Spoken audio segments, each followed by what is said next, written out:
দর্শক, এই মুহূর্তে কর্মব্যস্ত রাজধানী পরিস্থিতি জানাতে মিরপুরে রয়েছেন সহকর্মী মাকসুদুন নবী এবং রামপুরে রয়েছেন আরেক সহকর্মী আশরাফুল আলম আকাশ। আমরা শুরুতেই মিরপুরের পরিস্থিতি জানতে চাইব মাকসুদুন নবীর কাছ থেকে। মাকসুদ।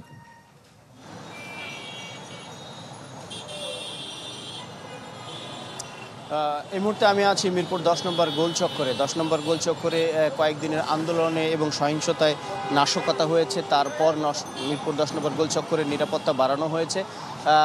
আমরা এই মুহূর্তে দেখতে পাচ্ছি মিরপুর 10 নম্বর গোলচক্করের যে নিচে পুলিশ বক্স যে জায়গাটিতে ছিল, সেখানে অতিরিক্ত সংখ্যক পুলিশ সদস্যদের উপস্থিতি আমরা লক্ষ্য করেছি। গতকালকে রাত্রে ডিবি অফিস থেকে পাঠানো ভিডিও বার্তায় কোটা আন্দোলনের যারা সমন্বয়ক তারা সব ধরনের কর্মসূচি প্রত্যাহার করে নিয়েছে।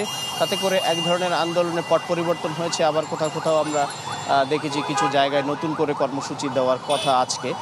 এই পরিস্থিতিতে এই 10 নম্বর গোলচক্কর এলাকায় যান চলাচল এখন মোটামুটি স্বাভাবিক রয়েছে। যানজট হচ্ছে, কিছুক্ষণ পরপর সিগন্যাল পড়ছে, তবে অতিরিক্ত সংখ্যক পুলিশ এবং তাদের প্রস্তুতি আমরা লক্ষ্য করছি মিরপুর 10 নম্বর গোলচক্করে। এছাড়া কোথাও কোনো ধরনের তেমন কোনো বিশৃঙ্খলা আমাদের চোখে পড়েনি।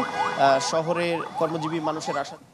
দর্শক, আমরা এই মুহূর্তে চলে যেতে চাই রামপুরায়। আরেক সহকর্মী সেখানে রয়েছেন আশরাফুল আলম আকাশ, যাচ্ছি তার কাছে।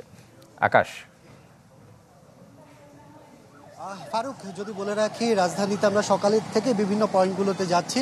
আর পরিস্থিতি যদি বলি যে কর্মব্যস্ততা সেটি কিন্তু বেড়েছে। প্রতিদিনই কিন্তু যে কারফিউ সেটি কিন্তু শিথিলের যে সময়টা, সেই শিথিলতার সময় বাড়ার সাথে সাথে কিন্তু আমরা দেখছি রাজপথে যেমন গণপরিবহনের সংখ্যা বেড়েছে, ঠিক তেমনি বলা যায় যে কর্মব্যস্ত যে মানুষগুলো তাদের আনাগোনাও কিন্তু বেড়েছে। আর এর বাইরে কিন্তু সব ধরনের দোকানপাট, মার্কেট সবই যেহেতু খোলা, সেই ক্ষেত্রে বলাই যায় যে মানুষ যে স্বাভাবিক যে জীবন সেটি কিন্তু ফিরে এসেছে। এছাড়াও যেহেতু এখনও কারফিউ চলমান রয়েছে, সেই ক্ষেত্রে কিন্তু আমরা দেখতেই পাচ্ছি যে বিভিন্ন সড়কে সেনাবাহিনী, বিজিবি, পুলিশ সবাই কিন্তু টহলে রয়েছে। আর নির্দিষ্ট যে পয়েন্টগুলো আছে, গুরুত্বপূর্ণ পয়েন্ট, সেই পয়েন্টগুলোতেও কিন্তু তারা চেকপোস্ট যেটি আছে সেটি কিন্তু রয়েছে। তবে সেটি শিথিল, যেহেতু কারফিউ শিথিল, সেক্ষেত্রে চেকপোস্টগুলোর কার্যক্রম তখনই চলে যখন আবার কারফিউ পুনরায় চালু করা হয়।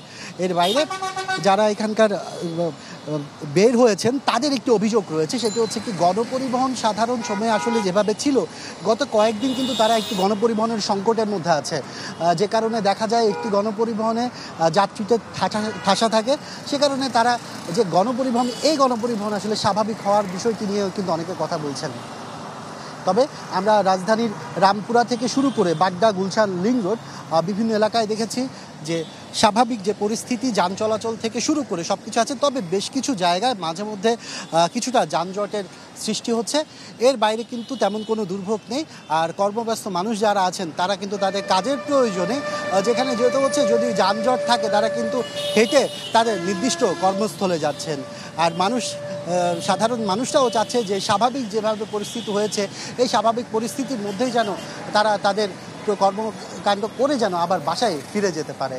এই ছিল আসলে রামপুরা থেকে সর্বশেষ পরিস্থিতি। আকাশ, আপনাকে অসংখ্য ধন্যবাদ। দর্শক, কর্মব্যস্ত রাজধানীর খবরাখবর জানাচ্ছিলেন সহকর্মীরা।